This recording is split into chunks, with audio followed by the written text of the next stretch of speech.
everyone, and welcome to another episode of the And Also podcast. I am your host, Madison. Today's episode is with one of my really good friends, Stella. She is coming on to talk about self-identity in relationships, how we find ourselves, how we move through the uncertainty of relationships and what we want, what we don't want. How do we accept that? How do we find that? And I think this topic is super interesting and also really relevant to a lot of us in our early 20s, kind of navigating maybe our first serious relationship or our first queer relationship or whatever the case is. So before we get into that, I do want to get into our drink of the week. This week's drink, of course, is one of my favorite drinks ever. I went through a serious vitamin water obsession over the past few months, and it died down for a little, but she's back full swing. This is the Vitamin Water Power C Dragon Fruit, and you guys, I tried so hard to find the Vitamin Water dark chocolate raspberry flavor that came out around Valentine's Day. I had one last week when I was in the city, and it was literally the greatest thing I've ever had, but I could not find it anywhere around me in upstate New York, so this one will have to do. So let's crack it open, give it a try, as if I haven't drank one of these like literally earlier today. Literally so good. It's going to be so hard not to chug this. If you like vitamin water, I would love to know which flavor is your favorite. That is our drink of the day. Now let's get on to our book of the week. So today's book of the week, this is the most aligned book I have read about kind of the topic we're going to be talking about today, though I guess it's slightly more off topic. It's called Bad Sex by Nona, Willis-Aronowitz, Truth, Pleasure, and an Unfinished Revolution. Literally obsessed with the cover. This book is basically a memoir / social history / cultural criticism book that puts into question the meaning of desire and sexual freedom in today's culture, which I find really, really interesting. It's got a lot of feminism in it and a lot of question about the way that we view sex, desire, pleasure in terms of society and societal history and what sexual liberation really means in today's culture. She also shares a lot of family history and stories that stretch back nearly 200 years, which I think is super interesting. So if you've got an interest for feminism studies, female/gender studies, women's studies, and you like to kind of learn about marriage, radical feminism, sex, love, and kind of how we as a society experience it and view it, this book is for you. All right, so with all that being said, I think we are ready to get into today's interview. I hope you guys enjoy this one. It's going to be a little different because I know often we do stick to grief and other kind of topics like that, but I think this one's going to be super interesting and definitely really relatable for a lot of us that are going through our own relationship turmoils, or if we're maybe questioning identity, gender identity, orientation. So let's just get into it. All right, everyone. So today I'm here with my friend Stella. Hello. And I will have you introduce yourself and just kind of your relation to today's topic and, why you're here today. Yeah, my name is Stella. Recently I've been going through some ups and downs and relationships and stuff like that. And it's just kind of been an interesting process and journey. And I'm just trying to figure out what makes sense to me in a relationship, because it's been kind of a whirlwind, and I've found that I have a lot of people-pleasing tendencies. So, yeah. Me. I would love to hear about your your dating history, and I guess we could get into what you thought dating would look like for you, just based on childhood experiences or growing up, and then how things eventually wound up turning out. So if you want to walk us through the storyline. Yeah. I mean, growing up, I certainly wasn't very in touch with certain parts of my sexuality and all of that sort of stuff. There were parts that were very repressed. And it wasn't until I was about 18 or 19 where I started to fully start to realize, oh, it's okay. If my relationships don't look like what I've been raised to the look cookie like. cutter, like The cookie traditional, cutter. heteronormative. Exactly, yeah. So, in the beginning, it was more of just like 2-week, 1-month situations that were awkward, Right. And then it was about 2021 going into 2022, I met the person that I was in my first relationship with, and everything just kind of very naturally clicked and made sense. I was like, oh. And that's when I realized I don't think I'm bi. I'm definitely queer. Started to really explore that, and I felt so connected to that part of myself. And the relationship was very smooth. There were obviously parts of it, that got in the way or whatever. But I was so happy, and it was a great experience until it wasn't.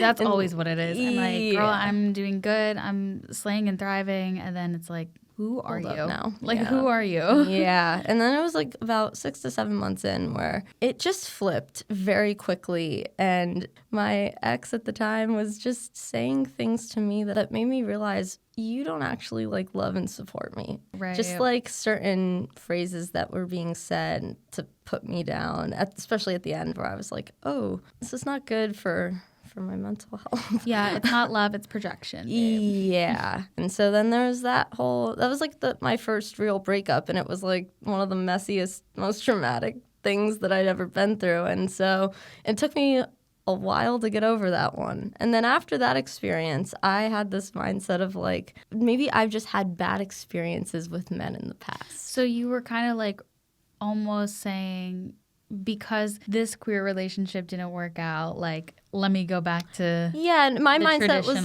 my first initial interactions with men had been those 2-week to 1 month situationships where I was never fully respected. I was pushed to do things that were beyond my comfort zone. That's the thing about men. Period. That's one of the things about men, I should say. It's there's always a coercion to basically everything. Yes. Because it's they were almost, in a sense, taught that they were owed our attention and our bodies. So yeah, exactly. So yeah, I was like, well, you know what? Maybe I should try that again. Give it another whirl. Were you scared? No, I don't know. The first person that I went on a date with after my breakup, it was a lesbian sort of situation. So that wasn't my first experience. And then I dated a couple men after that. It was all right, trial and error. And then I met trial and error. No, literally. It was literally this time last year where I met, it was not my ex. Everything, once again, clicked, felt right. I felt such a great connection. So and straight cis man, let's keep that one in mind. With someone who has really only felt seen and comfortable in queer relationships. Exactly. How did you let your identity in being queer, how did you let that go enough to be I'm gonna pursue straight? It's funny because that wasn't really I think in my head at the time I was my queerness is still valid no matter who I'm with. Right. I was validating myself in that matter. Yeah. And I was I'm happy and I feel safe, respected in this connection. I would say half a year down the line where that's where little things started to pop up that didn't work for both of us. Mm. And there were lots of times where I didn't even realize it at the time that I was lowering my expectations to lowering the standards to make a man happy, to make it work. It's just very little things that I would ask for, just more consistent communication, more effort, them being less passive and more, initiating. And there were always very good logical reasons why he couldn't make that happen. Mm-hmm. And so I was like, okay,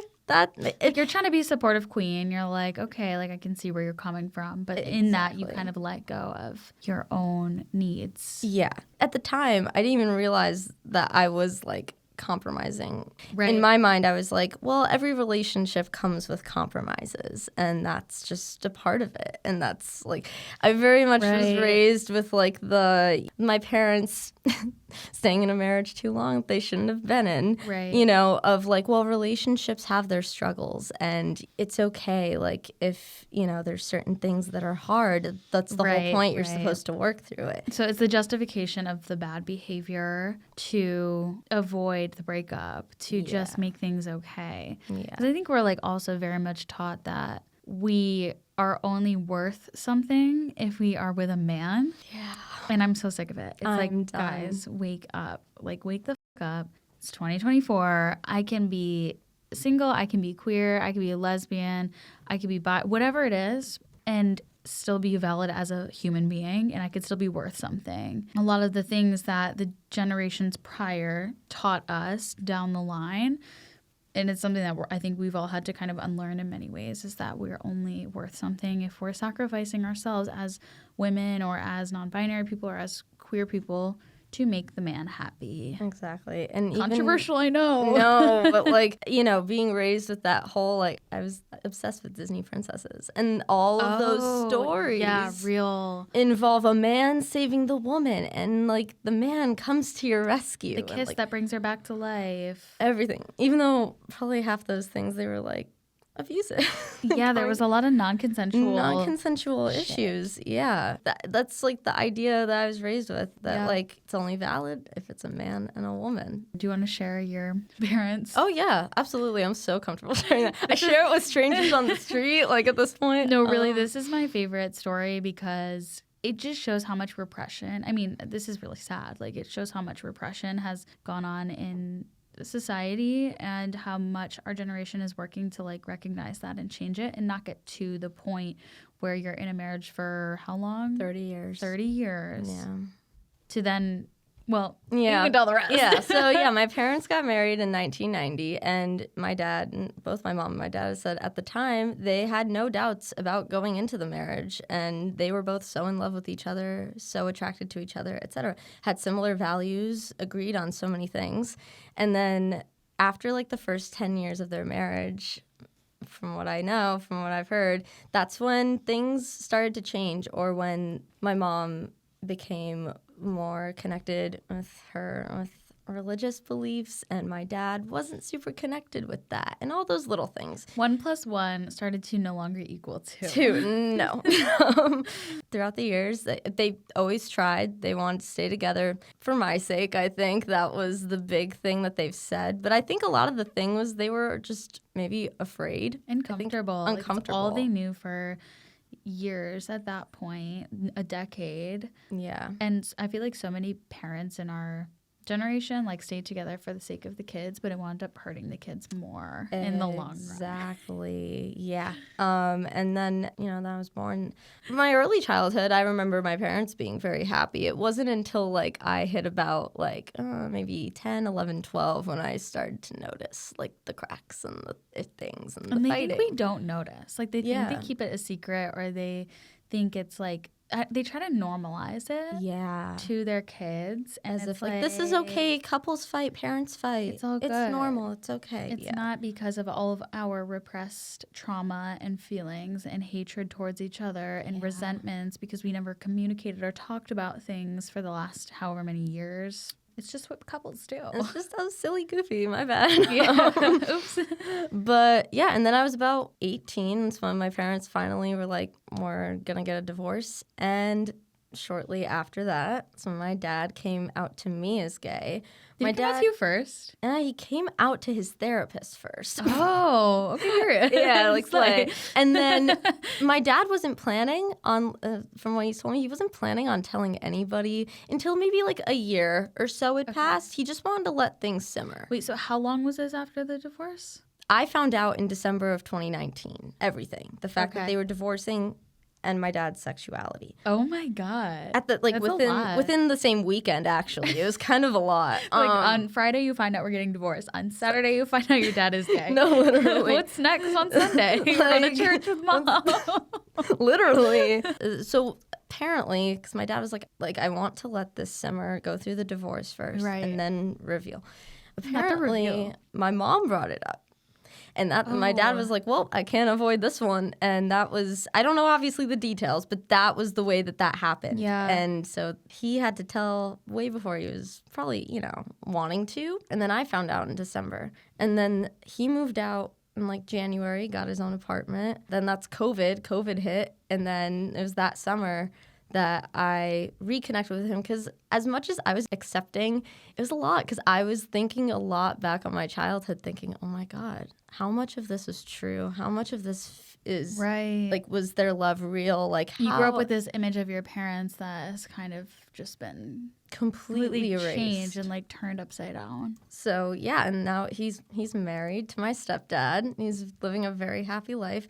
The struggle of it is I see both sides. Obviously my mom, I think, struggles more with accepting like LGBTQ people, but at the same time, I get her struggles because she spent so many years trying to get her needs met from somebody that couldn't give them to her. Right, so she has this built-in resentment towards... Her resentment comes from her religion, so it's, already...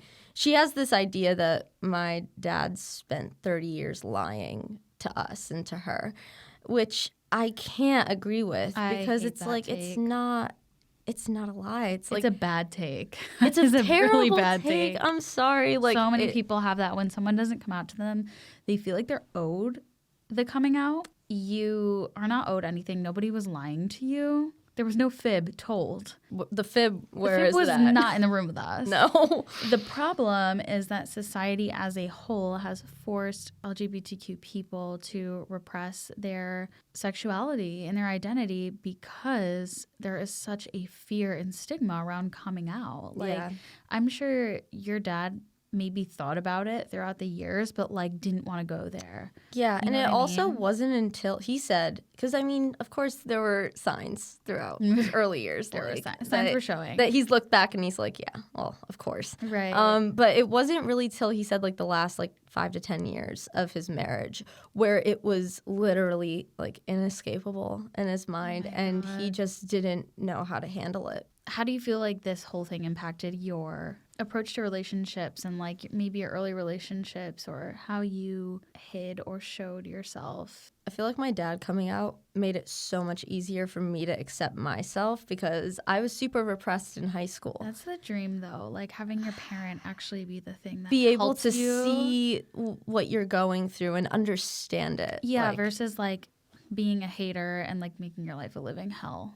I mean, we all have at least that one relative. we do. At least one. This is America. We didn't think it could all be good. No. I think that was super helpful in like my journey to like accepting myself. And so when I did start exploring queer relationships, that was very like easy for me to like bring my partner home and meet, and like be normal and it be like okay and like not questioned. Without even realizing it, I did hold myself back by entering my most recent relationship. Your straightest one yet? Yeah, literally. I relate to your story with your last relationship and being a queer person in a straight relationship, but also that person is emotionally unavailable, very void of affection, and a limited ability to show you the type of love that you would need to make a relationship like that work. Exactly. Because my last relationship before Jake was with somebody who was very much meeting that exact criteria. I felt constantly like I was making a sacrifice of myself to love you, and I chose you out of all my options in the world, out of any gender, and you can't even, tell me I love you first, or you can't hug me. The attack. Like, oh my God, you're getting me with the I love you first. Yeah. It's like, why am I always the one saying it? And then I stopped saying it, and it wasn't said for the last year of our relationship. I initiated everything in our relationship. Yep. I initiated I love you. I initiated the idea of getting into the relationship in the first place. I initiated when we'd be seeing each other. I initiated what we'd be doing. And most of the time, you were planning the dates. You were the one coordinate every time. And I didn't realize that until after. Like, I was like, you know what? You're right. Now that I think back, like, you were always asking this person to hang out. You were always asking this person to come along.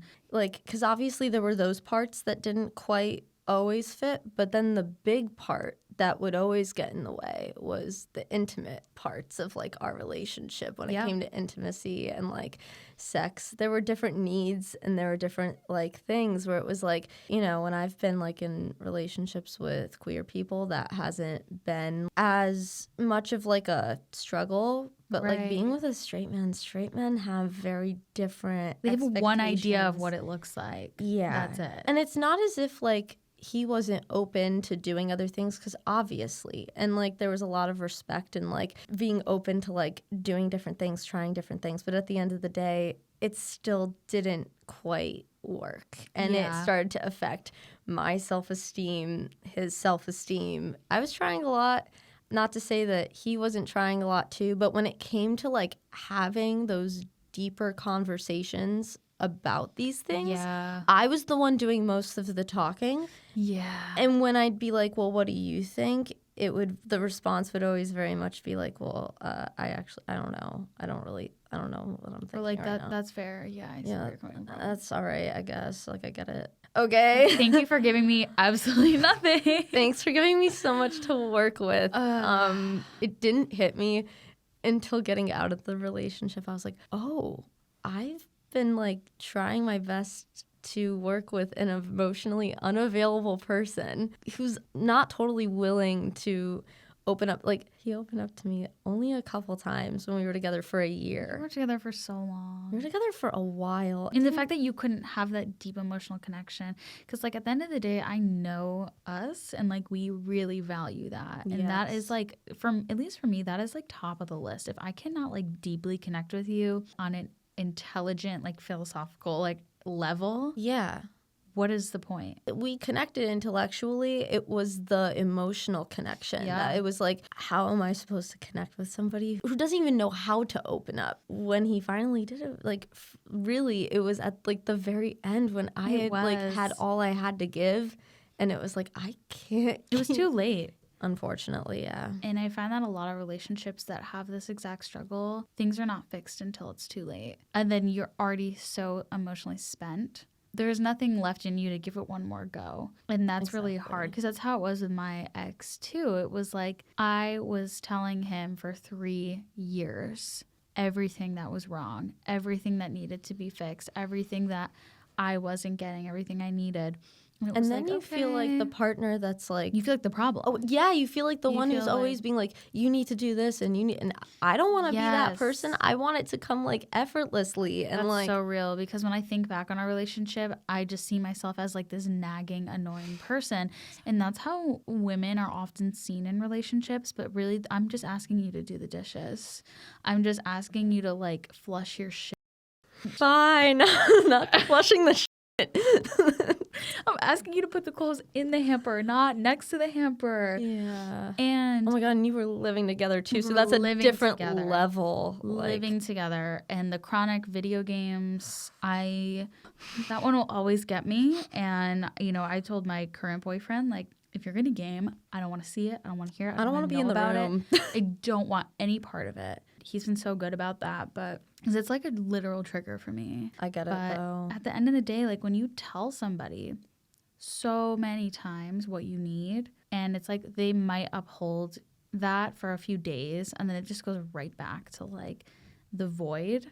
It's so draining, and you feel like the biggest asshole. Yeah. You feel like you're asking so much of somebody when all you're asking for is to like have a real open emotional conversation. Oh, my bare minimum thing that I had to ask for, that I now look at it and I'm like, I'm embarrassed. I should have never been having to ask for compliments. I can't.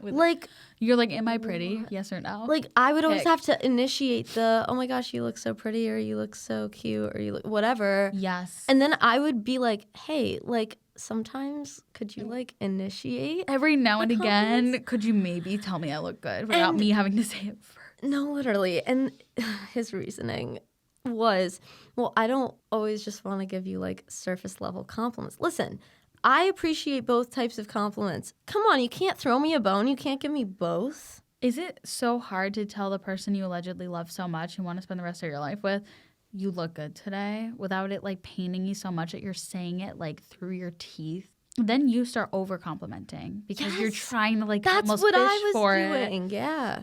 That is the worst feeling. I'm like, oh wow, you look so good. I love your outfit. Your hair looks really nice today. Your eyes look so pretty. Crickets. Bye. It's too relatable. It's Yeah. too relatable. Yeah. And it would always just be like oh, you too. Okay. Yeah, I'm like, give me something original, please. Yeah. And it's like, I don't care if you feel like calling me pretty is overdone. Call me pretty. I'm not. It's better than the silence. Literally, it's better than like nothing. And the thing is like very, very recently, I had been like talking with someone again that I had dated a little bit last year, whatever. They very naturally gave me compliments. Easily. Like, if anything, I was always like, wow, like, okay. And it made me realize, that was what made me realize, oh my God, my bar was in hell.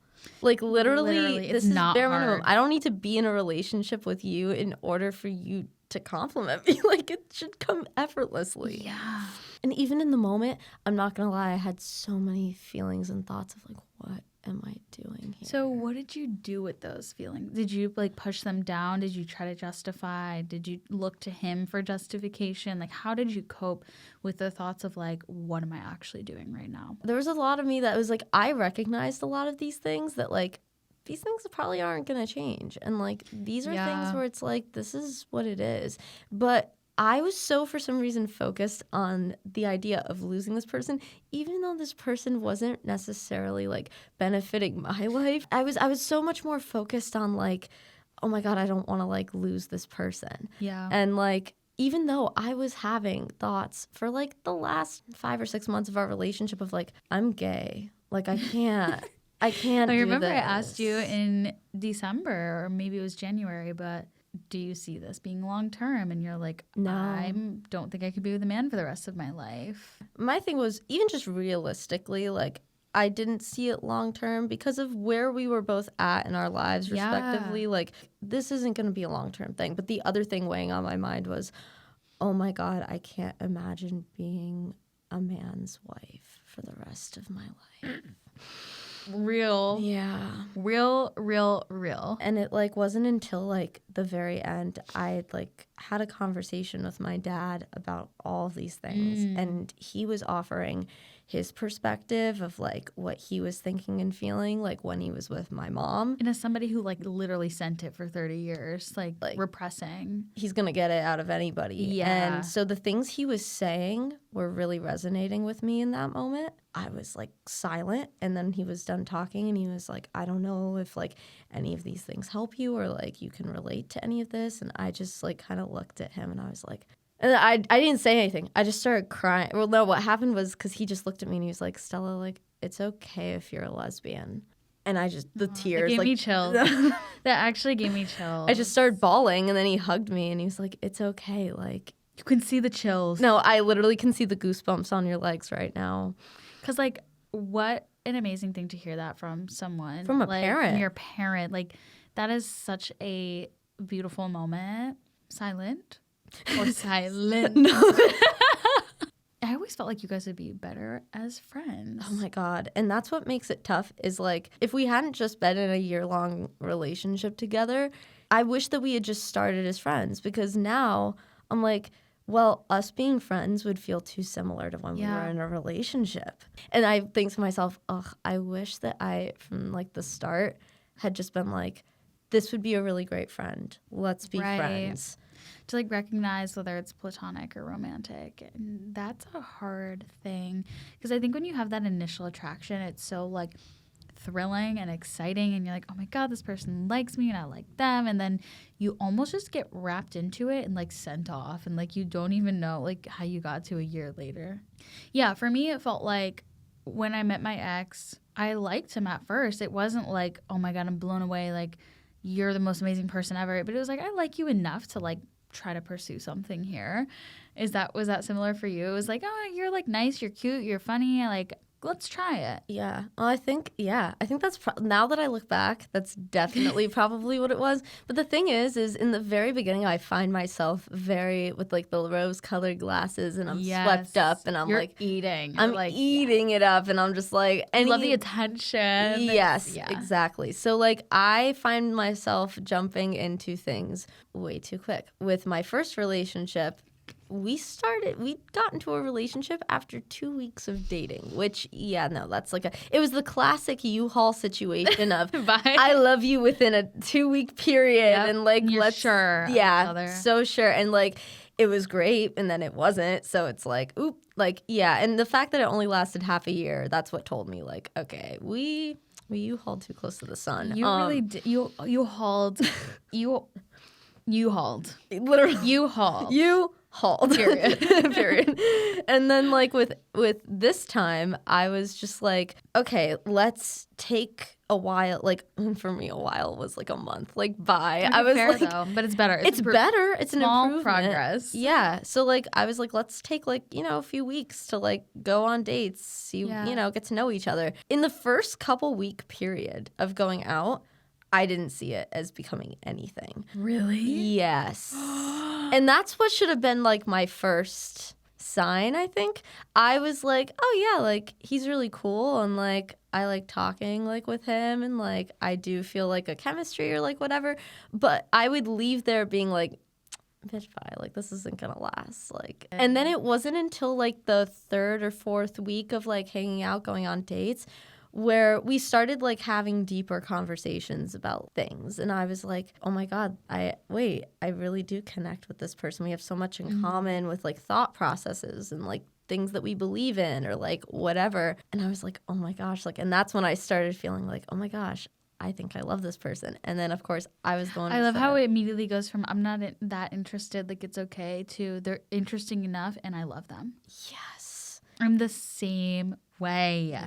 It's so bad. We have to unlearn this. Yeah, I need to. And I'm determined next time around I'm not doing that. I'm taking a good solid amount of time to, number one, get to know them, but also to like not just think about, oh my God, do they like me?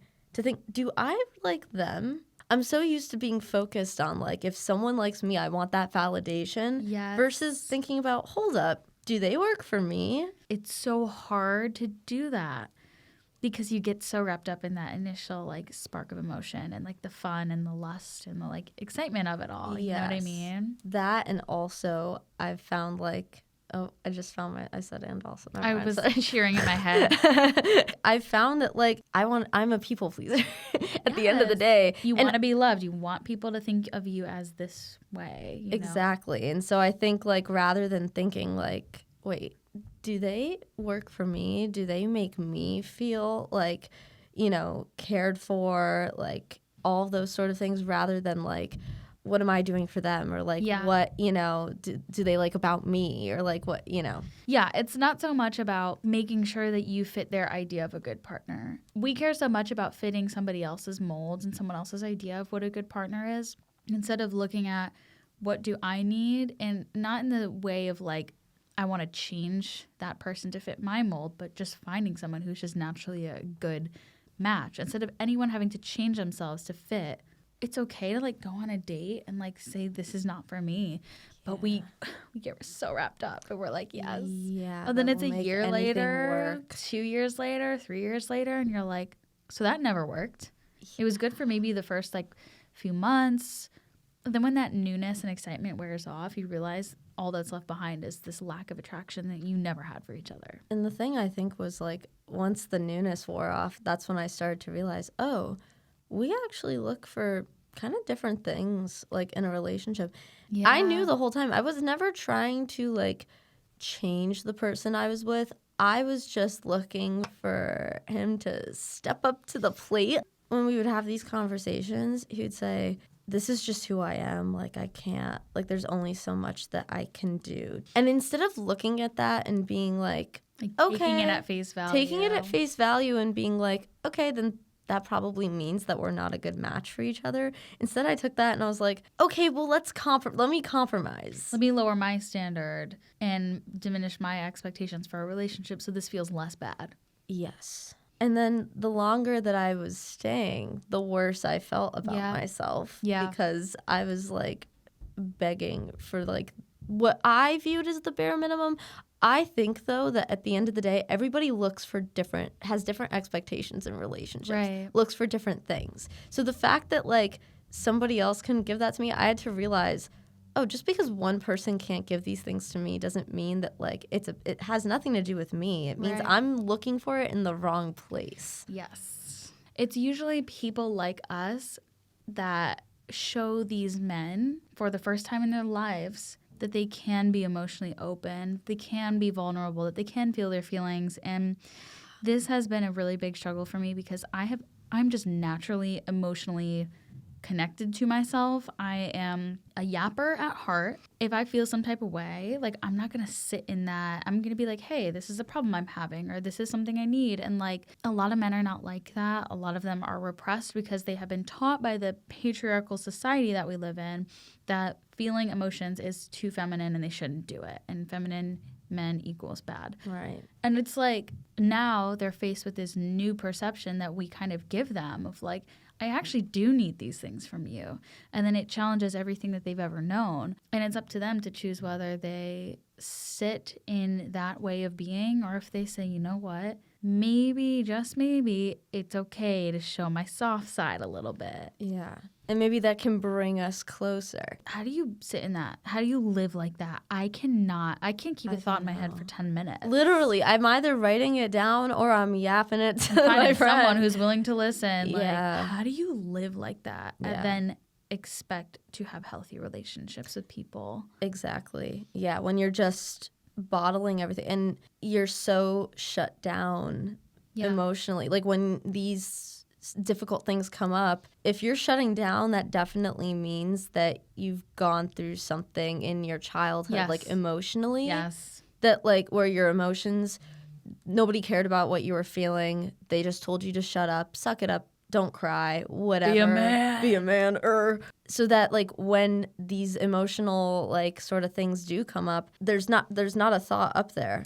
Like, empty. It's empty. It's bland. Blank, and, like, not a word to say. Yeah. And it's not like we can't tell that there's something going on. Because then, like, you see somebody you love, and we can read emotions very well. Like, we see them emotionally struggling. We see the repression. Yeah. I can tell when my partner is feeling stressed, anxious, overwhelmed because of, you know, the way that he comes off, the way that is translating.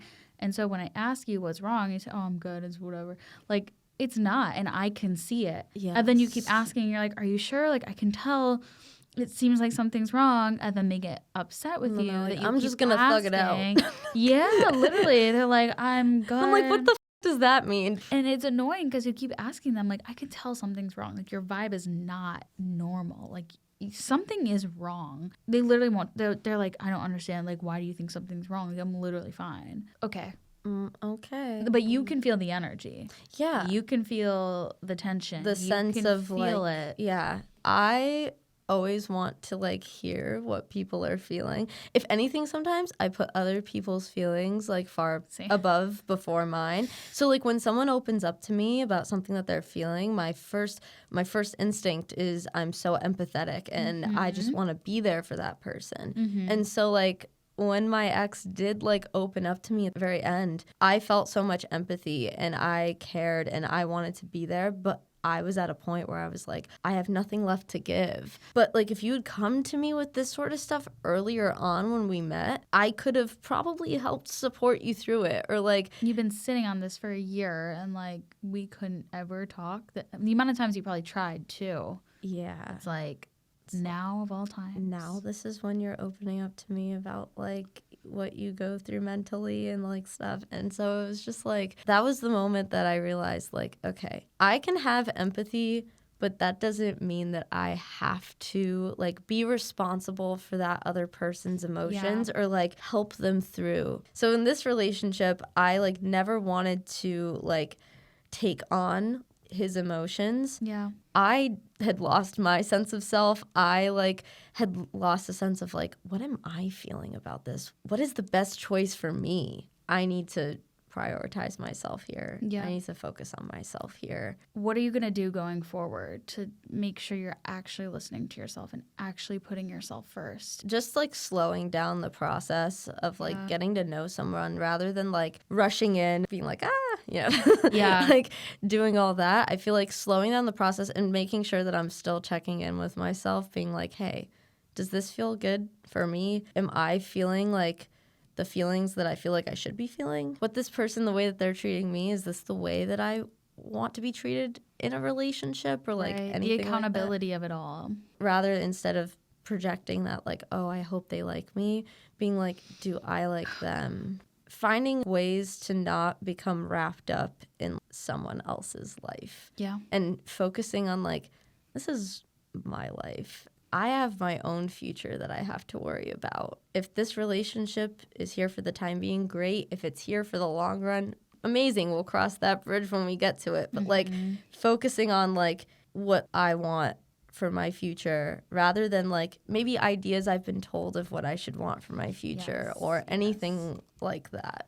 That's a pretty solid thought, because I think a lot of times when we are like really into somebody, we tend to give up so many parts of ourselves just to be a part of them more. Like there are so many ways to have a healthy relationship without giving up any of yourself. And it's more of like an expansion upon who you actually are versus like giving up interest, giving up hopes and dreams. Like I'm going to stay at home with the kids because my husband wants to work this job. At the end of the day, I want to feel secure within my own identity and who I know I am, but find somebody that complements that and really like matches that and is an addition, like a positive addition to my life rather than like a responsibility. As my bestie Keon once said, Madison, whoever you date next needs to be an addition to the equation, not the entire equation itself. Oh my God, I was like, you ate that, Keon. Words of wisdom, literally. Words of wisdom from Kiki Jackson. If Jake was codependent, this would be bad. This would be really bad because I know myself.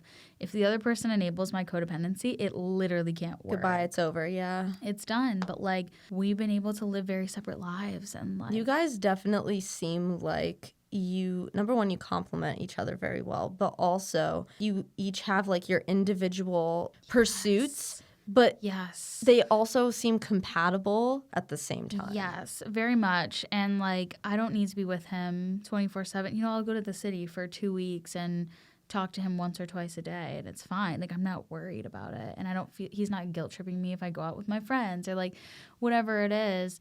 And like he'll go golfing for a day with all of his friends and like it's fine. Like we just live very separate lives. One of my requirements for a partner when my ex and I broke up was like I need him to have friends and I need him to have hobbies outside of me. Oh my God. I need him, and the hobby cannot be video games.